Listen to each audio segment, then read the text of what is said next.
think a lot of the stress comes in potentially where, how do I start to automate my business? What do I even do? Where do I begin? And if you don't have that knowledge of what is possible, it can be really, really terrifying and quite overwhelming to even consider, because then you're abandoning a process you've always felt secure in, you've always used, for a new one that you don't necessarily know if you can trust. I think what's important to know is automation is safe. Like, you can safely automate your business. There are ways to do secure and safe automations. You can find a partner who can help you. So you spoke on behalf of the travel industry where you're saying they don't know where to start. Welcome to Bookings and Bottles, the podcast for travel professionals who want a little bit more than just bookings. They want insights, systems, and some stories. I'm your host, Simone Snedoff, and as the founder of Ontologic and podcast host, I have a deep love for the travel industry. But I also know the reality of the reactive chaos that happens behind the scenes. This podcast is your seat at the table. It's where we unpack strategies, the struggles, and the smart systems that drive our industry forwards in South Africa and beyond. For those who enjoy a little bit of wine and a lot of wisdom, learning through honest, casual conversation. Whether you're starting your journey or deep in the game, we're here to offer practical tools and the kind of real talk you'd expect over a glass of wine. Today, I'm super excited. I'm joined by a dear friend of mine and by someone who I've been working with, and watching her journey has been phenomenal. Her name is Candice, and I am beyond excited to introduce her. She is a system-savvy community builder who believes that anyone can change the world by building community-centric businesses. She hacked her way through entrepreneurship as a neurospicy human, and she is passionate about mentoring others to do the same. Candice, on behalf of Bookings and Bottles, I'd like to welcome you to the table. Welcome. Thank you. Thank you, Simone. I'm very, very excited to be here and to be talking to you. So thank you for having me. You are so welcome. I am so happy to have you on this podcast. So I think we're going to dive right in, and we're going to try and keep this conversation about the travel industry. But I really want to know more about what you're doing because it sounds really exciting. So if we get started, I'd like to know, first of all, is what is one thing about the travel in South Africa do you think is missing? So honestly, I don't think there's much of a unified community or movement, if you want to call it that. I think that the most prominent one that I've really been able to find is basically run by Airbnb. And to be honest, that's quite sad to me because it's not our local bread and butter necessarily. And I don't know if that's 100% great for our economy if we aren't building our own communities like the likes of Airbnb, for example. Absolutely. And that is a really good example. Love to understand a little bit more as to why do you think this is happening in South Africa? A lot of South Africans have what we call an Ubuntu mindset. You know, I am because you are, like, we are together almost. And on the whole, our mindset is community driven, and to a point where I actually think we could teach the world a thing or two about community. I think really in Africa, we start with community and we kind of need to figure out the systems around it. I think that's where we end up struggling. And I think that's all Airbnb had. They had a genius system for tapping into our local communities. And that's how they were able to grow because we already had community here. They just had to connect it and get us talking and get us organized, and voila. Absolutely. They had a model that disrupted the hotel market. And it's so true. It's they had this new idea that we potentially working together can actually do better, because that is what it is to be South Africa. We are the rainbow nation. We have so many different cultures in this country, and it's phenomenal. It is.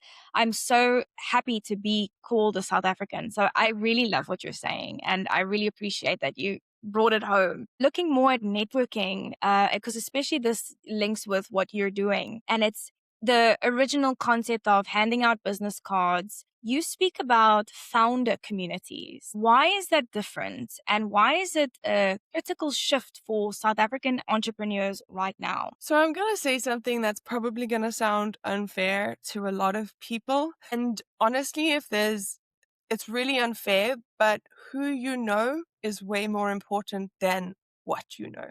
I think what you know is it's always limited. It's always finite, but you can know 5 people who work really hard to know and be experts in that thing.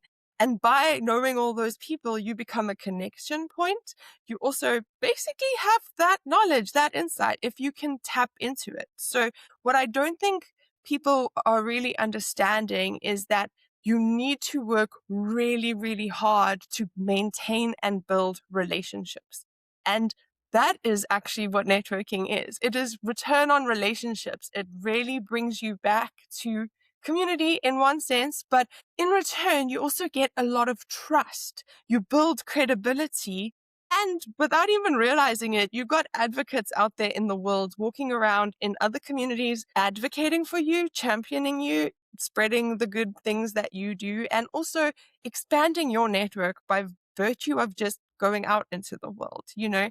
Networking it increases the amount you're able to spread, how far you're able to spread whatever your message is, essentially. And I love that you said return on relationships. And it's almost this idea where it's, first of all, I think a lot of people don't see the value in networking. Like, let's just start there. Is people don't understand that they should be out there instead of posting on LinkedIn. That's their only strategy, is you should be out there meeting people because that's where it happens. To correlate that is, I like to do an example when it comes to sales because I have a lot of sales experience. And it speaks about if you want to earn, let's say, for example, $50,000 a month, then you'd have to decide how many clients you need for $50,000 a month. So if that's 6 clients, fine. Then you work it down further and you say, how many people do I need to speak to in order to generate that and convert it into a client? So let's say, for example, it's 15 people that you need to speak to, and then you're getting that conversion rate. Mhm. How are you going to get in front of 15 people in front of your computer? Yeah,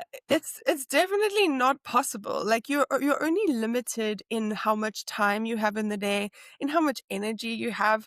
We are finite alone. You really are. And networking is not about selling yourself, pitching yourself, going there and and showing up looking good. I think that's why people hate it so much, is this pressure to look good and come across well and mask and be great. Honestly, I just ask questions. It is the best way to get through those situations and actually end up in a space where I'm connecting other people and learning and not showing up in a fake way. Absolutely. And that was going to be my second point, because I just wanted to hone down on the understanding of the value of networking. But my second point was going to exactly be that, is that there's a book called How to Make Friends and Influence People. And it speaks about being likable. People buy from people they like. So it's that idea of, you want to not sell a product. Networking is not about selling the product. And it's not about selling yourself. It's about being genuine. Exactly what you're saying. It's about being personable, making a difference, saying memorable things, like asking memorable questions. And I completely agree with you. You want to be more yourself so that you are likable, so that you can actually build a foundation of a business relationship, a business friendship. And I think we don't talk about business friendships enough. And that's something I've learned a lot from you and your community, is I'm making a lot of business friends, which is fantastic, because it means that we can then meet up for a coffee. We can go to networking events together in the business realm and keeping it professional, which is wonderful. I enjoy being a professional. It's exactly what you're saying, is then it forms that word of mouth about connections, and not just about connections. As you mentioned, you said about learning from different people. Because as you said, we don't have enough time to do everything in one day. 100%. I love what you said about that. And I'm just going to put you on the spot, but no pressures. Do you have any good questions that you can give our listeners to ask? I have one in mind, which is, you can potentially ask, is what is something that you're passionate about? I think that's a cool opener for people to start talking about it, because then that gets that light in them. I'd love to hear if you have a cool question that we can leave our listeners, or more than one.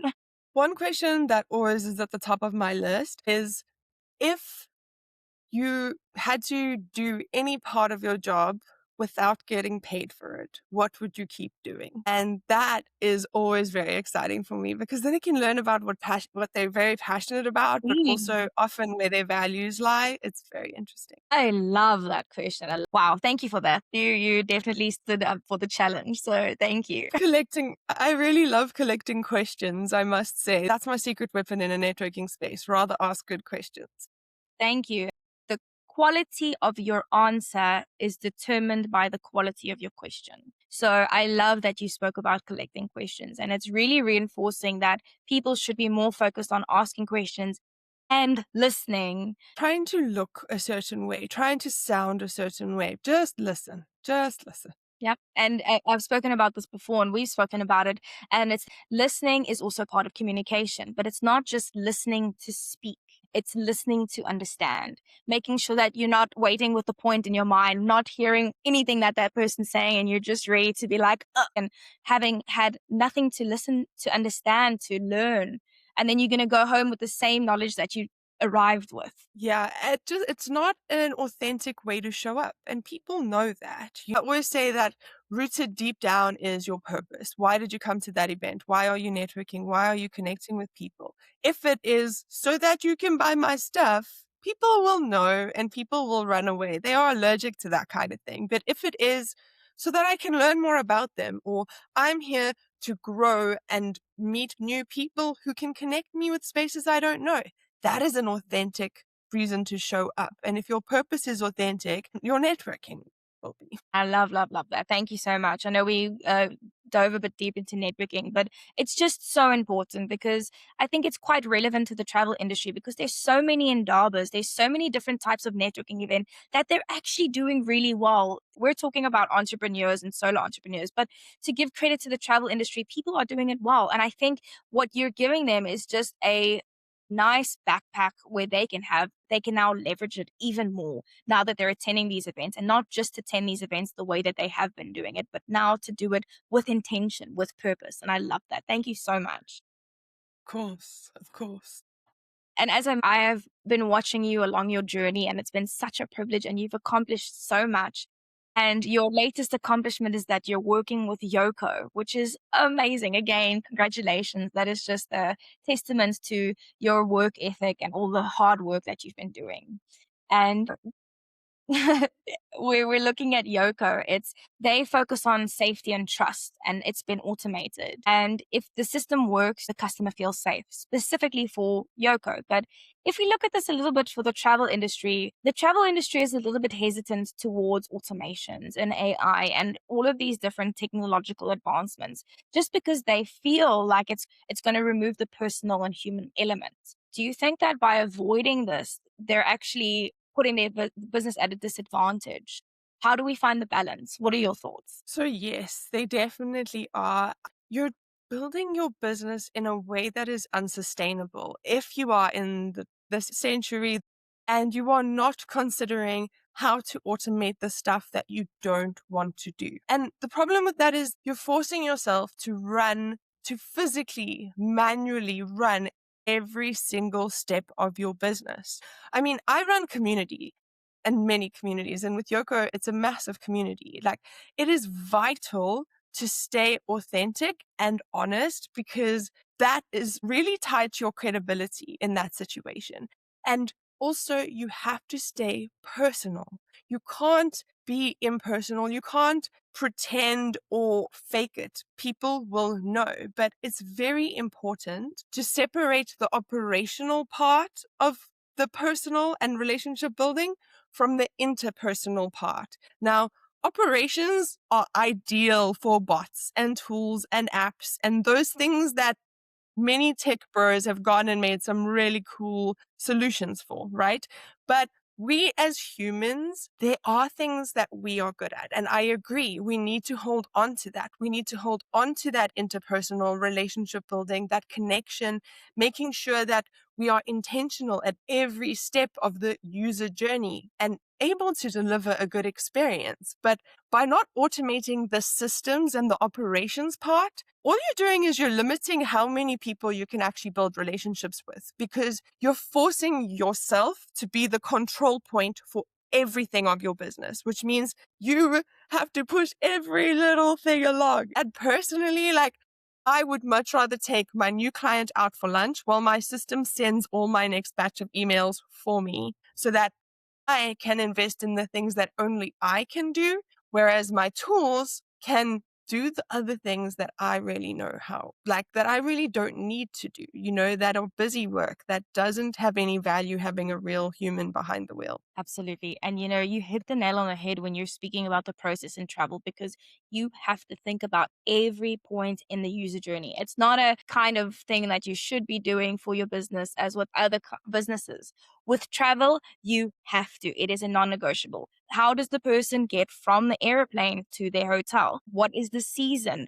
Are they going to be able to do whale watching? What about layovers? You have to be thinking about all of these different things. You've really explained the benefits of automating your business. I like that you said as you're taking out your clients for lunch, because that is what is the personal touches. And it's not necessarily directly related to that, but what that says is now instead of having such a headache to think about all of these different things that you can automate, you can make it more personal for the guest. So go beyond the normal birthday surprises that you give and send them strawberries. Spend the time thinking about how can I actually make this journey personal? What if I spend more time getting to know the client? What about a different type of onboarding? Let's automate onboarding. What are your likes? Not just about food and beverages. Who are you? So I can make some meaningful recommendations. I really think that what you're speaking about is so important in the travel industry because it's not taking away from the personal touch. It's enhancing the personal touch. I think a lot of the stress comes in potentially where how do I start to automate my business? What do I even do? Where do I begin? And if you don't have that knowledge of what is possible, it can be really, really terrifying and quite overwhelming to even consider because then you're abandoning a process you've always felt secure in, you've always used for a new one that you don't necessarily know if you can trust. I think what's important to know is automation is safe. Like you can safely automate your business. It is not something you're exposing to AI automatically. It's not something that you're exposing all of your details to some weird internet thingy that is going to leak your customer data. There are ways to do secure and safe automations. You can find a partner who can help you. There's lots of courses out there to even also get you started. I'm a little bit of a nerd for tools, so I am a bit biased in that I think it's easy, but I know that it's not easy for everybody. But if it's not, tap into your community. There's someone there who's like chomping at the bit to come and fix your onboarding process. I can bet you. So you spoke on behalf of the entire travel industry where you're saying they don't know where to start. Like you just spoke on behalf of so many people I know, and you really gave some actionable steps that you can take, which is finding a partner to tap in your community, which links back to networking, meeting new people and leveraging that, but also outsourcing. I think that is the biggest thing is outsourcing and finding people who do know what you do. But if I can add into that is the most important part before you do any of this and a good starting point is to know what you're doing, to have the workflows, to have the standard operating procedures, the booking manuals, all of those things in place. Because once you have those things in place, automating is an absolute breeze. So thank you so much for that. I really think you gave a lot more insight than we bargained for. So thank you. Of course, you're never going to hold back my tool tips. I'm so sorry. Please don't hold back. As you mentioned, as you specialize in building up communities and in the startup space, because you know that the entrepreneurship journey is incredibly lonely, as I know as well. And the isolation is really just a killer. And there's quite massive parallels here with the travel industry because most are solo entrepreneurs working from home with their teams in alternate locations. So if you're looking at how tech founders lean on each other for survival, what do you think is missing in the South African travel landscape that prevents us from having the same level of support ecosystems? Why are they still operating in isolation, in silos, instead of a community? I think that the travel industry and many industries that have a long history have one thing backwards, okay? And it's marketing 101. What do you do with marketing? You learn what the competitor's doing, you beat the competitor, you want to make sure you sound better than them, you have a better niche, all of those things. But in most spaces, people believe that everyone is their competition rather than a potential collaborator. And, in a cutthroat human eats human world, honestly, it's only those really, really, really big guys who need 20,000 clients to make ends meet and pay their bills. In a real world, a solopreneur only needs a handful of customers to become sustainable, to become profitable, and then to grow. You maybe need another handful, right?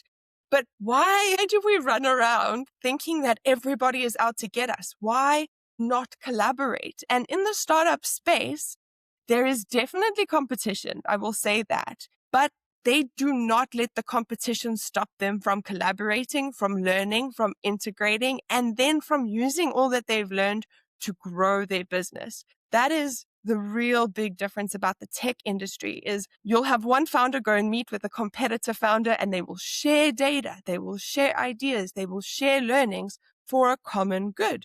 They may even partner up for a charity or for a certain purpose that is relevant to both of them because they're in the same industry and there are cases where they have the same interests and where the impact and worth ROI, if you will, is there. So this is the problem is big companies come in and they are able to build massive inroads into other industries within their own industries and they can take over because they're willing to collaborate and share information when it makes sense, right? Now, I think a lot of us are too scared of collaborating with our competition. We're scared that by doing that, we're going to get a smaller piece of the pie. But that is just not true. And I love that you're speaking about the tech industry because we both are part of a founders community, is the Founders Collab. So Yes, it is. and that comes from the brilliant open letter, and it is such a phenomenal community, and it is a tech community, and I am in deep waters, the people that are in that group.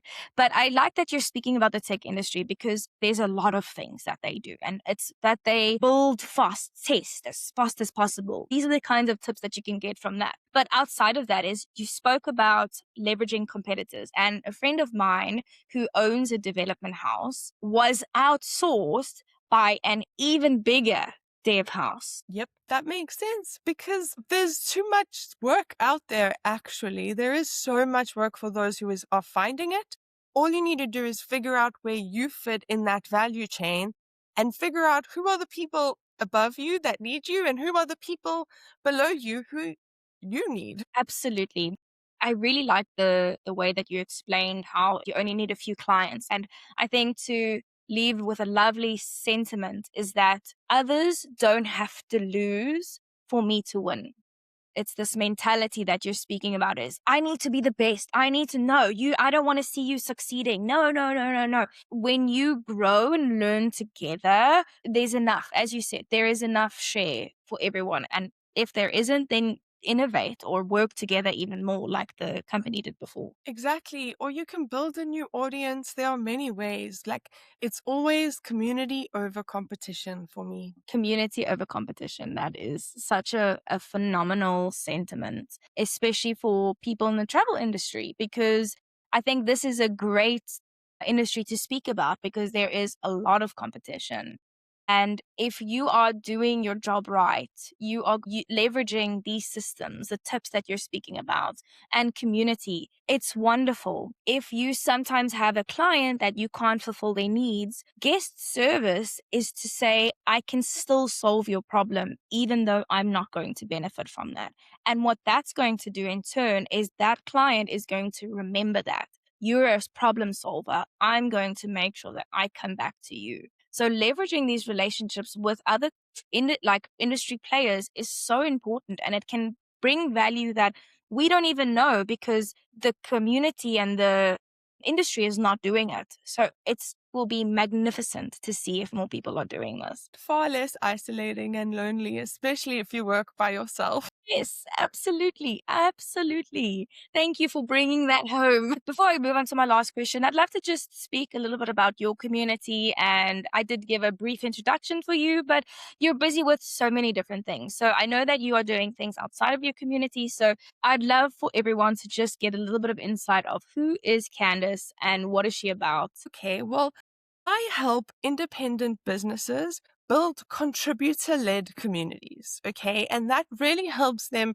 create authentic engagement opportunities, not social media noise, but that inevitably grow and drive sustainable revenue growth in your business, not the kind that goes away after a season, after the hype dies down. And I basically do this by helping them build automated community and marketing systems so that it gives less crappy and a little more scrappy. If you're building a community for founders, I would love to learn how to help you make it work. You can pop me a message on LinkedIn. I'm always happy for a chat there.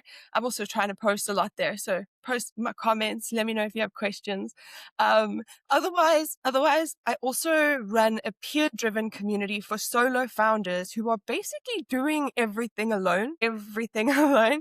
And that is where we really stick to the community over competition sort of theme and basically work together to get those business blockages unblocked and flowing again. So that is called the Founder Hive Mind. I'll share the link with you to share later for everybody else. And otherwise, I also put up a free newsletter every Friday where I like to talk about building community as your business so that it becomes your marketing engine and you don't have to keep grinding it and manually trying to put through that. So you can check that out at candidcollab.com/subscribe.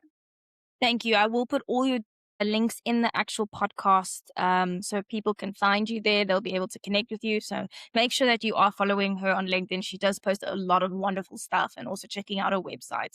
So thank you so much for the insight into what you're doing. I think it's really exciting. And I think the travel industry doesn't really have communities. So I want to just speak about what were the benefits, and I'm putting you on the spot, and I'll also brainstorm with you, but what are some of the benefits of a travel agency was to work with you and to start a community for themselves? So I believe that community can be your marketing engine. And by that, I mean your community is out there in the world talking to people, doing things every single day. They are the best advocates. That is the best, most high converting kind of marketing you can get is user generated content and other people telling other people about what you do. So basically what I do, and it doesn't matter what industry you're in, but I help look at your user journey and help figure out where along your user journey people are getting stuck.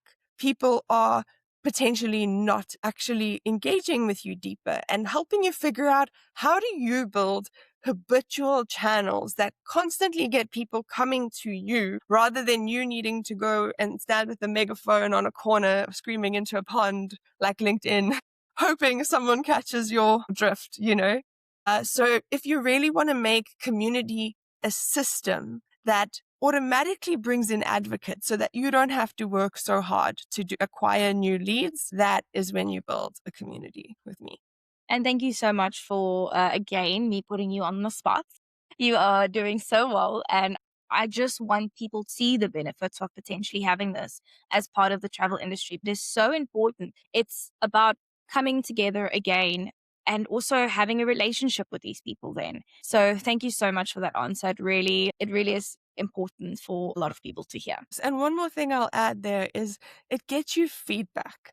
That is some of the most valuable currency in a business is if someone feels safe enough to be honest with you and give you real feedback on your business, you should be grateful and use that to improve.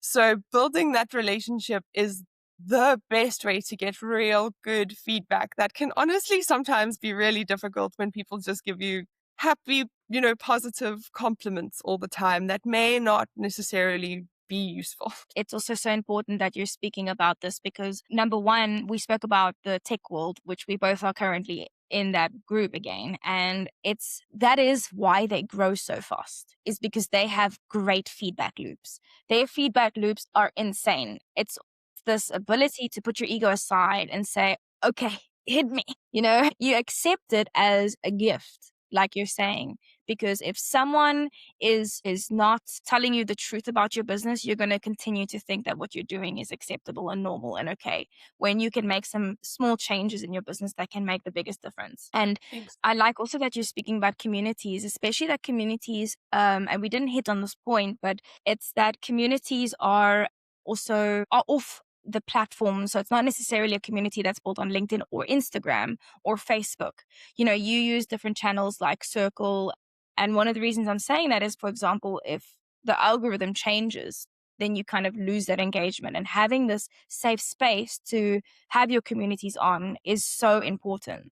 100%. You want to own your channels. You want to be able to re-access your audience and not lose everything. Like I had a client who lost 1 million followers on Instagram because an algorithm decided that she got blocked and she couldn't even query that or get it back. And that is years of work, investment gone, just gone. Exactly. These channels should be used as the top of your sales funnel. It is still important to be there, but it's also important to understand what we're speaking about and not putting your all into this because, as you said, a developer in California can change the algorithm and then change everything. 100%.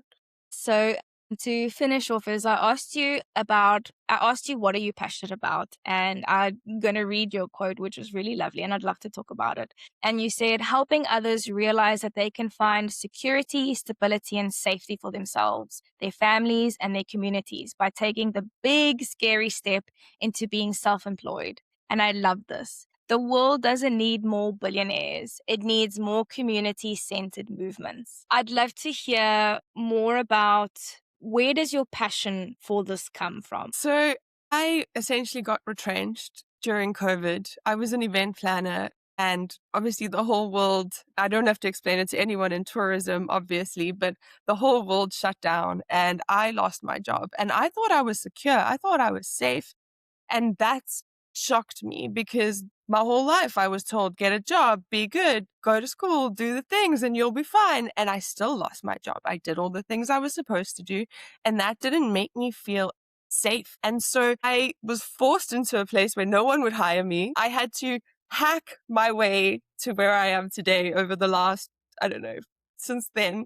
5 years. And I've actually built a personal brand for myself that I can 100% say I will never be retrenched from. I will always be Candice. I will always have these skills. I will always have the credibility unless I do something to deserve losing it. And it is not something that just goes away because someone made a decision for their business. Is that kind of security or not having that kind of security brought me a lot of trauma in my life. And it's taken me a lot to recover from that. And I also realized that being employed self-employed is the single change that I made that brought me a kind of security that I think most people would dream of, just having that safety net and that ability to provide for yourself. So if I can help another person do that, then I feel so happy in my heart because that is the ultimate to uplift that one person. That person will uplift their whole family, their whole community. And that feels like an effect I want to be part of. Thank you so much, Candice. And thank you for sharing your personal journey with us. That is what makes your entire business model so successful, is because you keep it personal and true to who you are. So thank you so much for your time. It has been such a privilege to talk to you. And I think on behalf of all my listeners, we hope to see you soon. Thank you so much, Candice. Thank you so much. And thank you, everybody. Please go out there and build systems that help you build community. If there's anything, just remember community over competition. And thank you to my listeners. I'm so happy to be on this journey and sharing it with you. Keep building, keep dreaming, be safe, and have fun. Of course.